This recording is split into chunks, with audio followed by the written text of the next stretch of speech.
I did dance with Van Johnson. She's told so many of those wild stories, she's beginning to believe them herself. No, I was there and I saw her. Well, whatever Lucy's got, it's catching. From accidental drownings in grape vats to child drumming prodigies earning adult wages, television's most beloved sitcom hid some truly bizarre secrets behind its wholesome facade.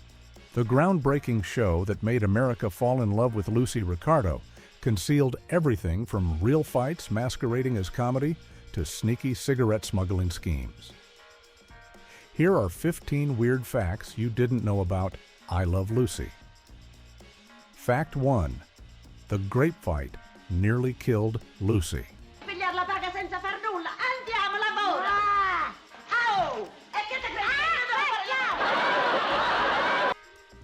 One of the most beloved scenes in television history almost became a genuine tragedy when Lucille Ball feared she might actually drown in a vat of grapes. The famous grape-stomping sequence from the 1956 episode Lucy's Italian Movie was supposed to be a carefully choreographed comedy bit, but it quickly turned into a real fight for survival. The scene featured Ball's character, Lucy Ricardo, working alongside an Italian woman named Teresa in a vineyard, stomping grapes to make wine. Teresa was played by Teresa Tirelli D'Amico, an opera singer and established actress who had been living in the United States for over 30 years and spoke perfect English, despite what Ball later claimed in interviews. The script called for Lucy to accidentally slip and hit Teresa, which would then lead to a pretend fight in the grape vat, with the two women occasionally popping up from beneath the crushed grapes. During filming, however, something went seriously wrong. When Ball slipped and accidentally struck Tirelli during the scene, the actress took genuine offense and began fighting back for real. Ball later described the terrifying experience on The Dick Cavett Show in 1974, explaining that Tirelli kept me down by the throat and wouldn't let her come up for air as planned. Ball found herself with grapes stuffed up her nose and in her ears while genuinely struggling to breathe beneath the surface. The director and studio audience had no idea that Ball was actually in distress, thinking her apparent panic was simply brilliant physical comedy. Ball had to fight her way to the surface and call for help before the crew realized what was happening. She later joked that to drown in a vat of grapes was not the way I had planned to go. But the incident was genuinely frightening, and much of the extended fight sequence had to be cut from the final episode due to its intensity. Fact 2. Little Ricky was a real drumming prodigy. He dragged you. Daddy, are you sick?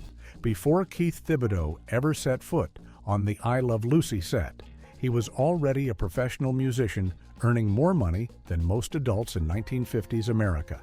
At just 3 years old, this tiny drummer from Lafayette, Louisiana, was making $500 per week touring with the Horace Heidt Orchestra, a sum that would be equivalent to nearly $6,000 in today's money. Thibodeau's remarkable musical journey began when he was barely walking. His family noticed his natural rhythm when he attended a local parade as a baby and became completely mesmerized by the bass drums of the marching bands. By age 2, he was playing drums with spoons, and by 4, he had his own professional drum kit and was performing on stages across the country.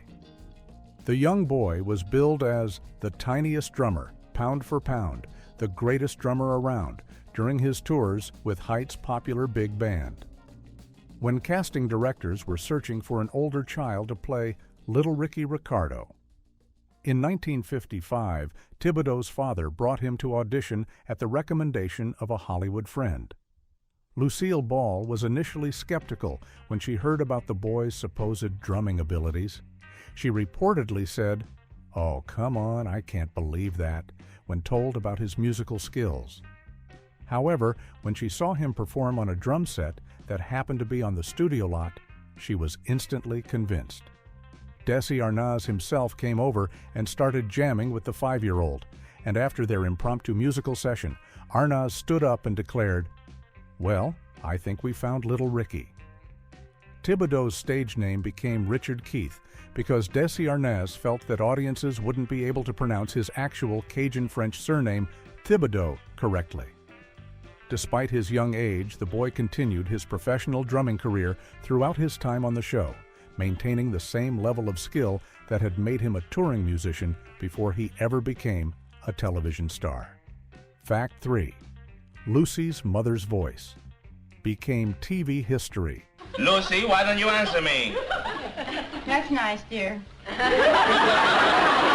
Lucille Ball's mother, Dee Dee Ball, became an unintentional television pioneer simply by being the most devoted audience member in television history.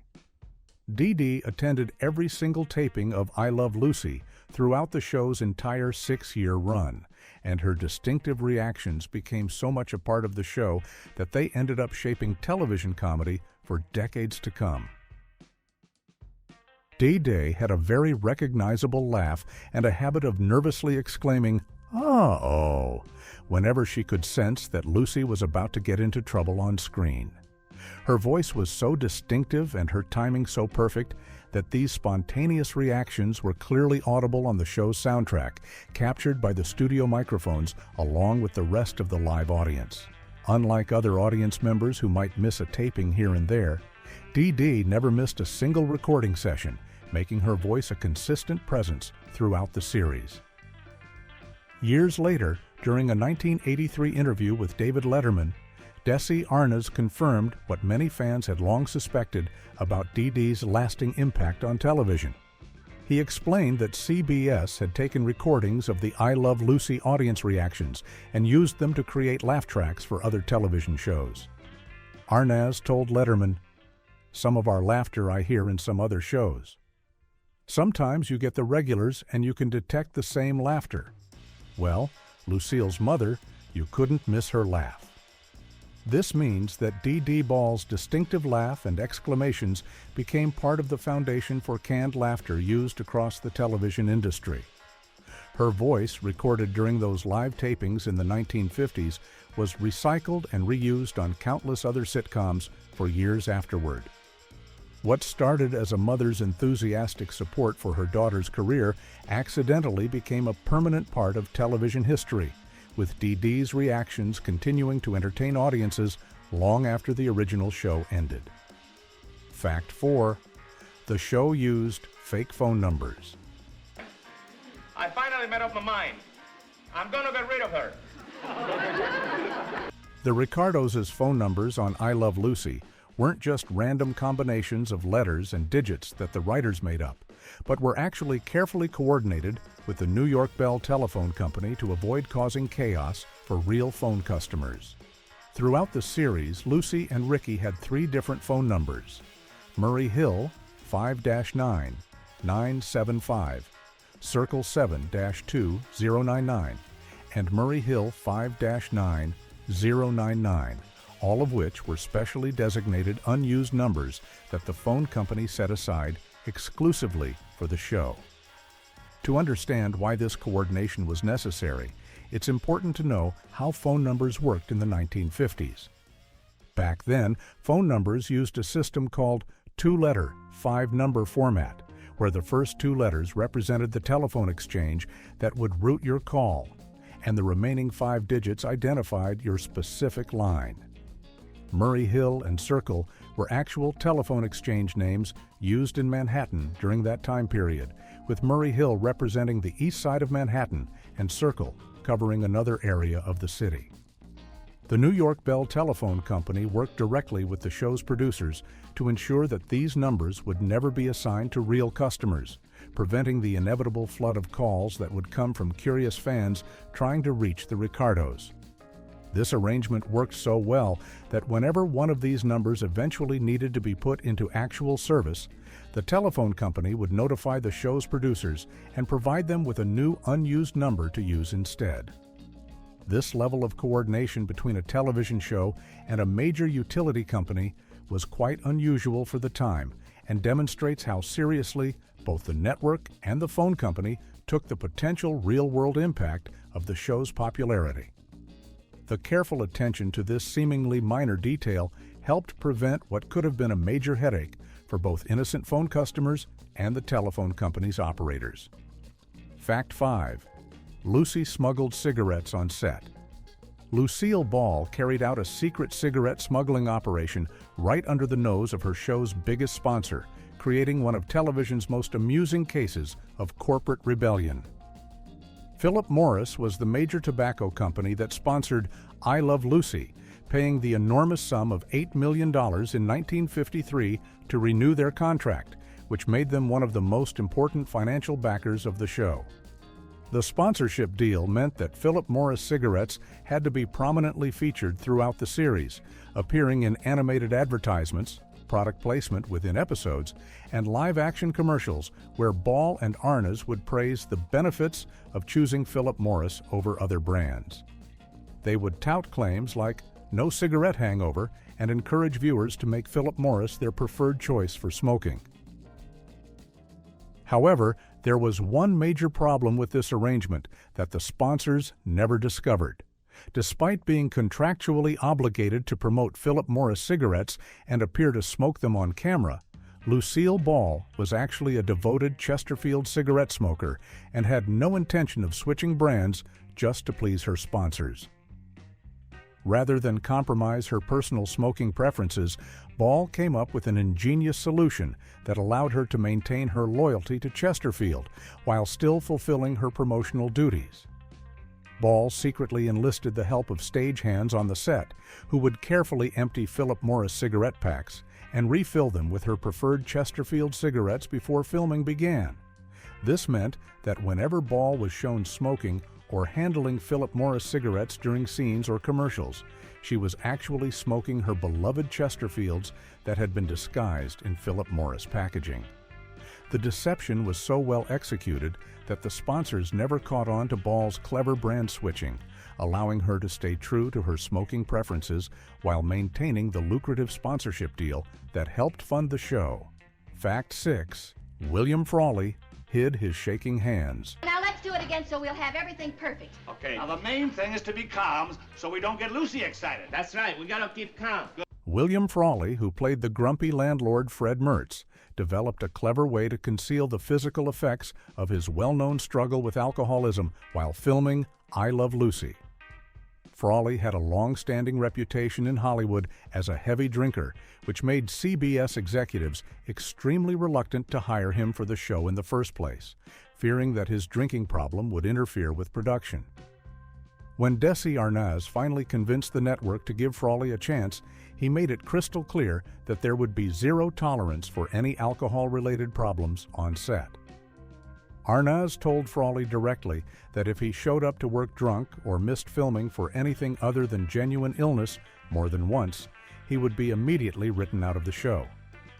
This ultimatum forced Frawley to stay sober during working hours, but his body still showed the physical signs of alcohol withdrawal. The most noticeable symptom was the trembling in his hands, which would have been clearly visible to cameras and audiences during close-up shots and scenes where he needed to handle props or gesture while delivering his lines. Rather than let this physical manifestation of his condition affect his performance or draw unwanted attention, Frawley came up with a simple but effective solution that became his signature on-screen habit. Throughout most of his scenes as Fred Mertz, Frawley kept his hands buried deep in his pockets, which completely hid any shaking or trembling from the cameras and audience. This became such a consistent part of his character's posture that many viewers simply assumed it was a deliberate acting choice that made Fred appear more curmudgeonly and standoffish. Despite his personal struggles, Frawley never violated Arnaz's strict rules about showing up impaired, and he typically learned his lines faster than the other main cast members, proving that he remained a dedicated professional even while battling his addiction. Fact 7. The Vitameatavegamin was apopectin. Yes, with Vitameatavegamin, you can spoon your way to health. Creating the perfect fake health tonic for one of television's most famous comedy scenes required extensive experimentation by the I Love Lucy production team, who needed to find a substance that would look convincing on camera while being safe for Lucille Ball to consume repeatedly during multiple takes. The famous Vitameatavegamin episode required Ball to drink spoonfuls of the supposed alcoholic health tonic throughout several rehearsals and the final filming, which meant she would end up consuming quite a large quantity of whatever substance they chose.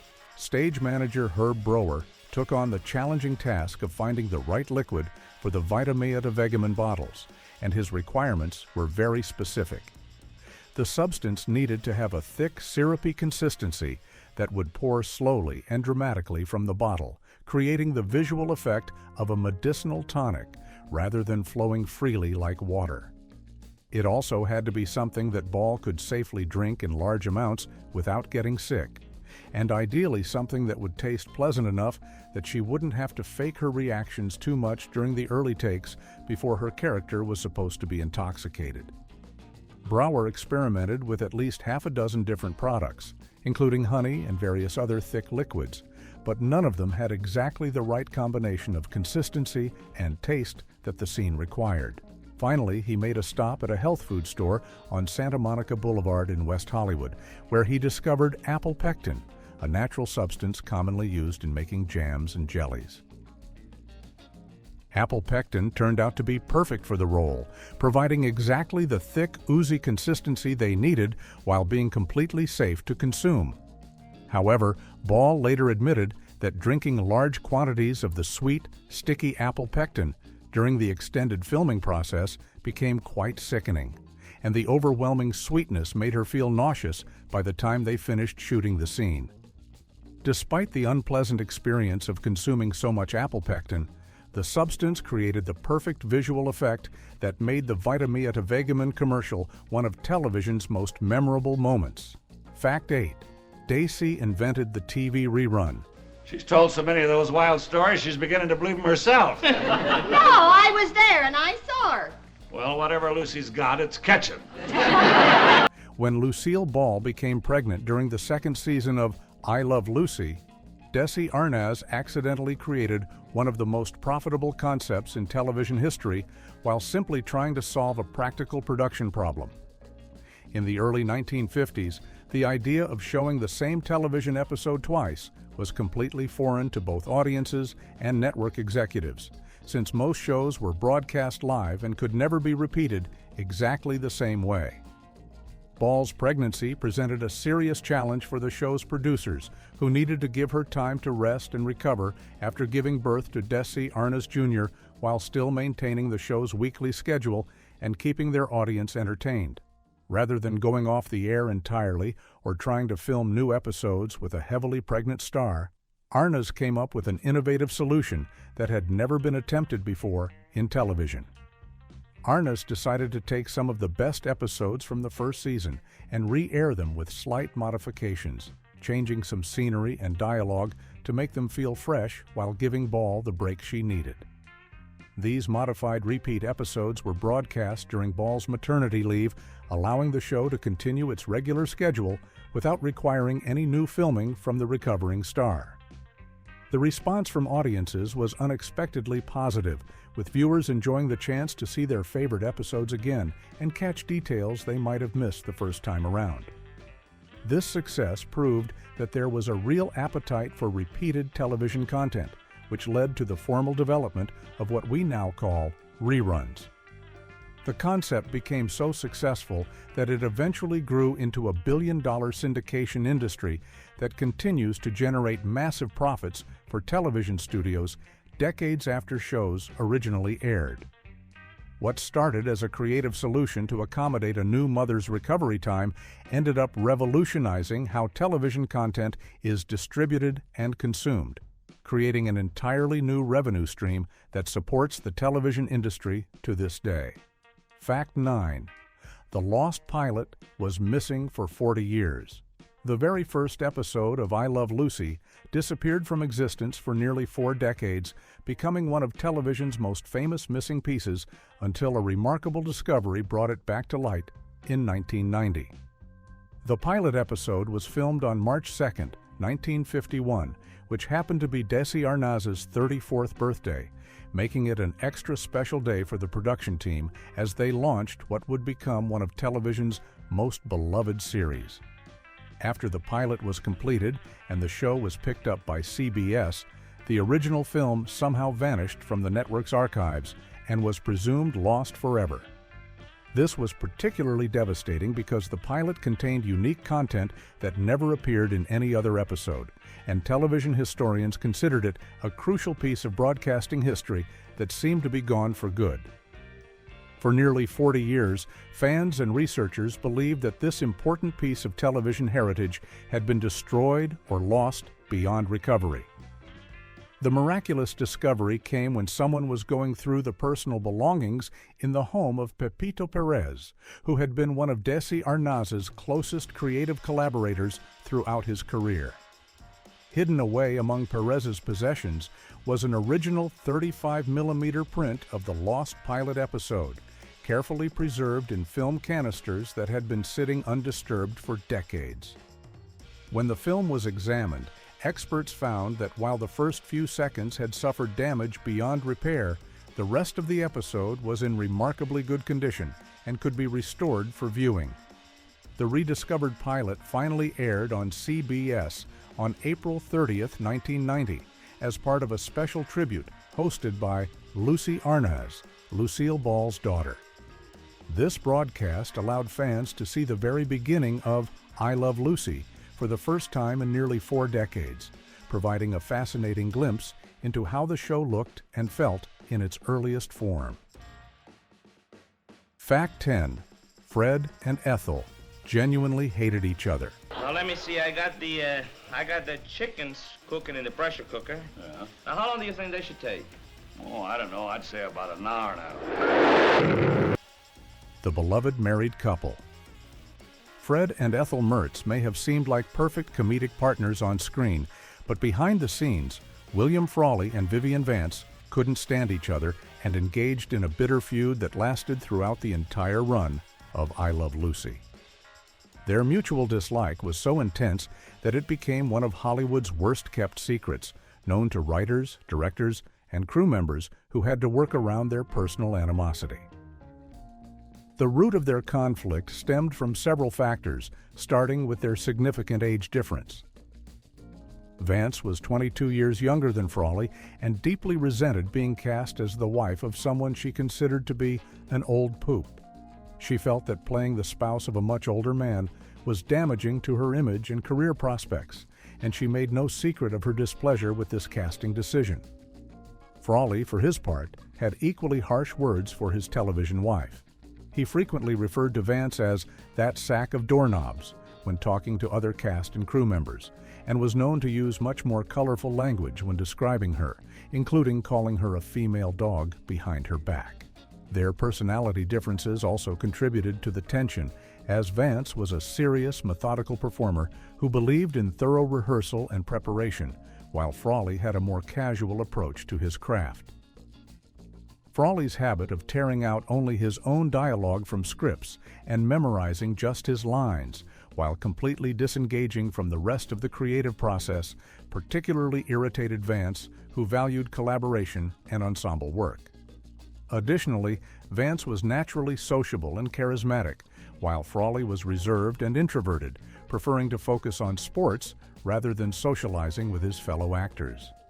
Despite their personal hatred for each other, both actors remained consummate professionals on camera, creating one of television's most believable and endearing married couples while secretly despising each other between takes.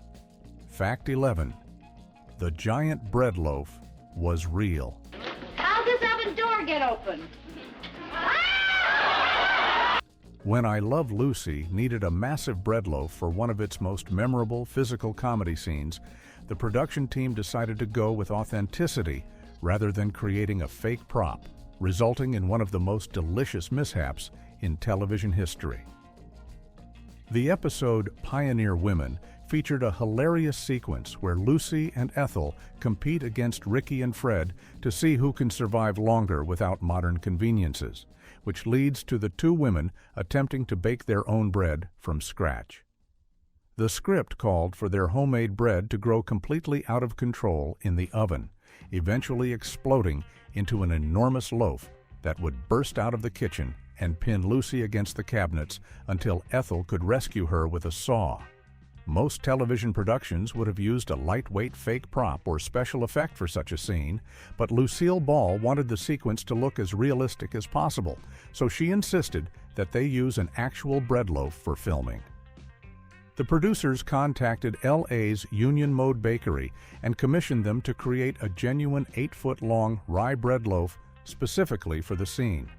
This massive loaf was heavy enough to create the comedic effect of actually pinning Ball to the cabinets, while being real bread that wouldn't harm her during the physical comedy sequence.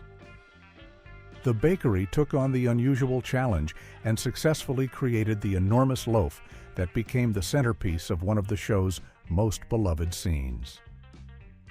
After filming wrapped up, the cast and crew discovered an unexpected bonus from using real bread instead of a prop. Rather than throwing away the giant loaf or letting it go to waste, everyone on the set literally broke bread together with the studio audience, sharing pieces of the 8-foot rye loaf that had just starred in the episode. This impromptu communal meal became a memorable wrap party for the episode, turning what could have been discarded stage material into a shared feast that brought everyone together after a successful day of filming. Fact 12. A real candy dipper slapped Lucy hard.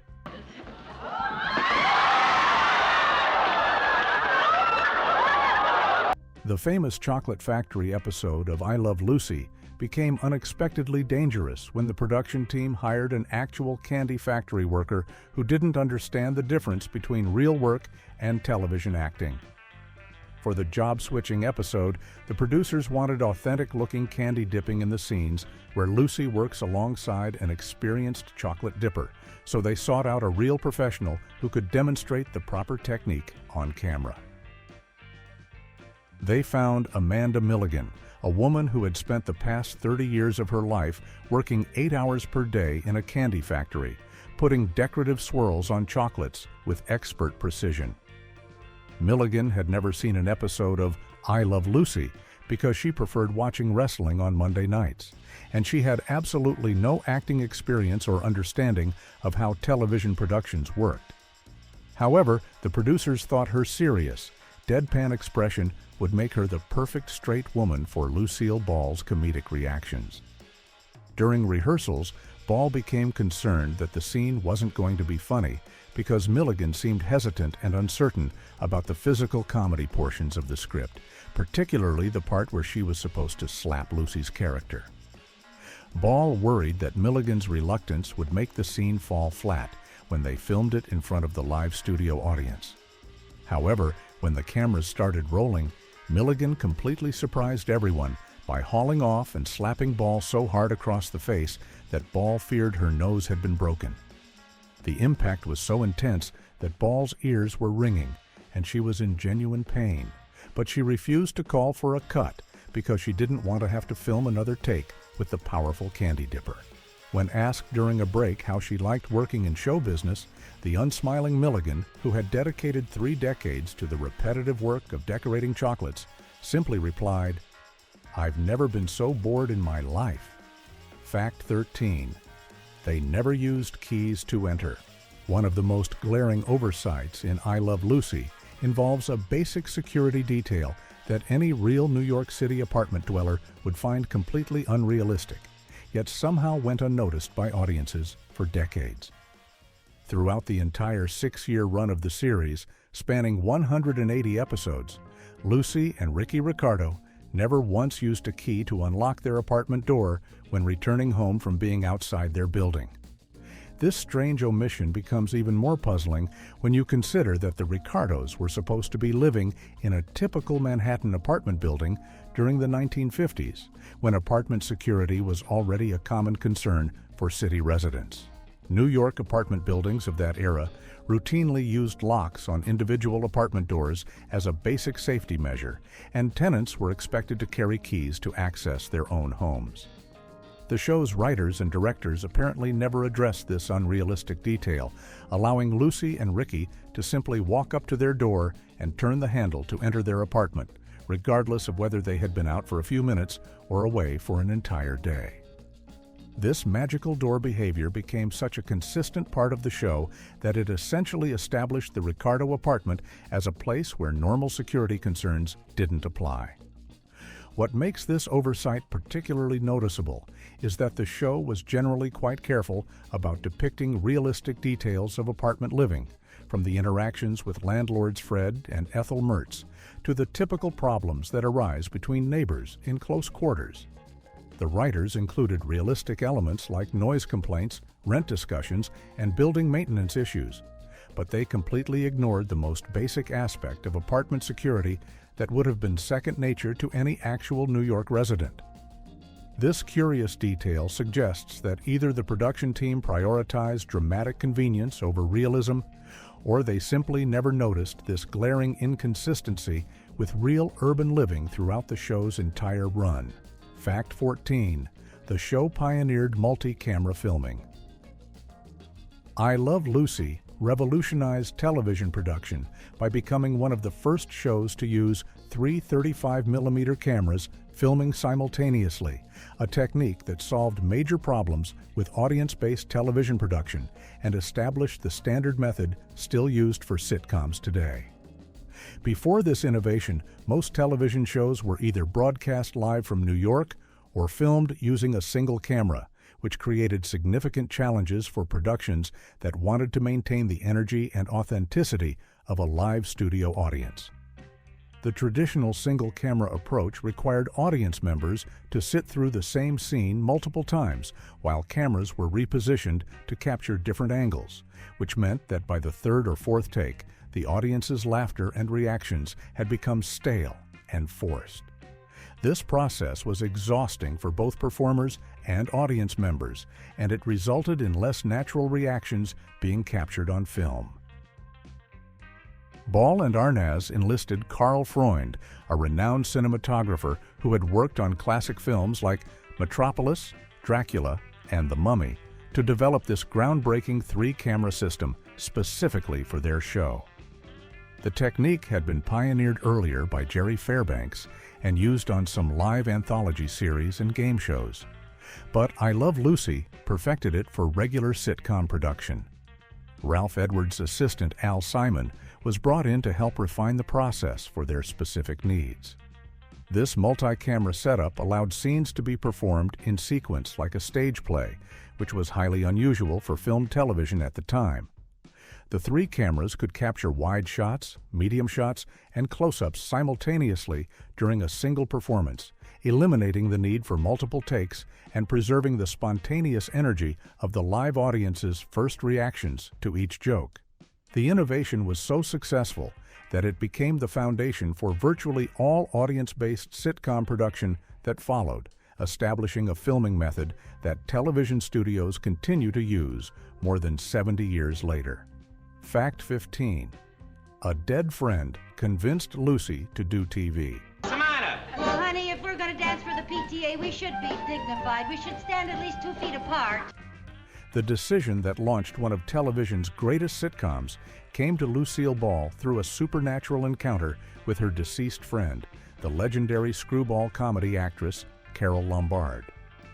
Ball was facing a major career crossroads in the early 1950s when CBS offered her the opportunity to transition her successful radio show, My Favorite Husband, into a television program. But she was uncertain about making such a risky move into the relatively new medium of television. Carole Lombard had been one of Hollywood's biggest stars during the 1930s and early 1940s, known for her brilliant performances in screwball comedies and her close friendship with Ball. Tragically, Lombard died in a plane crash in 1942 while returning from a war bond rally, leaving Ball devastated by the loss of her dear friend and mentor. The two women had shared a special bond, and Lombard had been an important influence on Ball's comedic style and career choices. As Ball wrestled with the decision about whether to enter television, she had a vivid dream that would change the course of entertainment history. In the dream, Carole Lombard appeared to her wearing what Ball described as a very smart suit, looking exactly as she had when she was alive and always impeccably dressed. Lombard spoke directly to Ball in the dream, delivering a message that was both encouraging and decisive. Take a chance, honey. Give it a whirl. Ball later told interviewers that this dream encounter with her departed friend gave her the confidence she needed to make the leap into television. She said that after having the dream, she knew for certain that moving to television was the right decision for her career.